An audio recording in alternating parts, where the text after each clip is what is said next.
అప్పట్లో తెలుగులోని అందరి స్టార్ హీరోలతో నటించి చాలా ఏళ్లుగా అగ్ర కథానాయికగా వెలిగిన బ్లాక్ బ్యూటీ రోజా.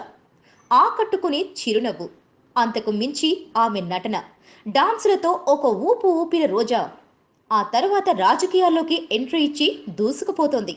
తనదైన స్టైల్లో ఆపోజిట్ పార్టీలకు చెమటలు పట్టించేలా మాటల తూటాలను పేల్చడం రోజాకు షరామాములే. అయితే ఎవరో ఆమెకు వ్యతిరేకంగా కొన్ని వార్తలను గుప్పించి సోషల్ మీడియాలో ఆమెకు వ్యతిరేకంగా ప్రచారాన్ని కూడా షురూ చేస్తున్నారు. ఇంతకీ అది ఏ విషయం అంటే, తను స్టార్ హీరోయిన్ గా ఉన్నప్పుడే రోజా కొన్ని బ్లూ ఫిల్మ్స్ లో నటించింది అనేది ఆ వార్తల్లోని సారాంశం. ఇదే విషయాన్ని సమయం వచ్చినప్పుడల్లా అటు అధికార పార్టీ నేతలు కూడా ఈ విషయంపై రోజాను పలుమార్లు కామెంట్స్ విసిరిన సంగతి తెలిసిందే.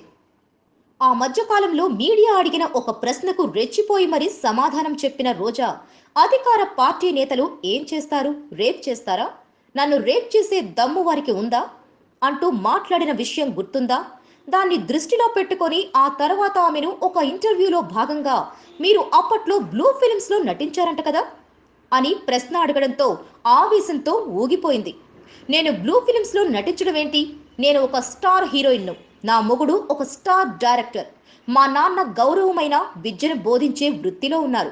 ఇలాంటి ప్రశ్నలు అడిగేటప్పుడు కాస్త ఆలోచిస్తే బాగుంటుందని ఘాటుగానే సమాధానం ఇచ్చింది. అయితే ఒక ఎమ్మెల్యే స్థానంలో ఉంటూ ఆమె మాత్రం నోటికి వచ్చినట్లు మాట్లాడొచ్చా అని కూడా ప్రశ్నలు తెరపైకొచ్చాయి.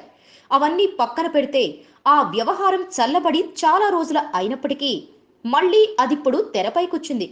దీంతో ఇటీవల ఆమె హాజరైన ఒక ప్రైవేట్ ఫంక్షన్ లో కూడా బ్లూ ఫిల్మ్ గురించి అడగడం, అంతేకాకుండా ఆమె పట్ల వింతగా ప్రవర్తించడం పట్ల సహనాన్ని కోల్పోయిన రోజా తీవ్రంగా ఖండించడమే కాకుండా ఇక మీదట ఇలాంటి ప్రశ్నలు అడిగితే సహించేదే లేదని చెప్పింది. అయినా ఈ ఎమ్మెల్యేకు కాస్త నోటి దురుసు ఎక్కువని, అందుకే ఇలాంటి వార్తలు వస్తున్నాయని చెప్తున్నారు నెటిజన్లు. Please subscribe. Hi, it's me Purna. Please subscribe.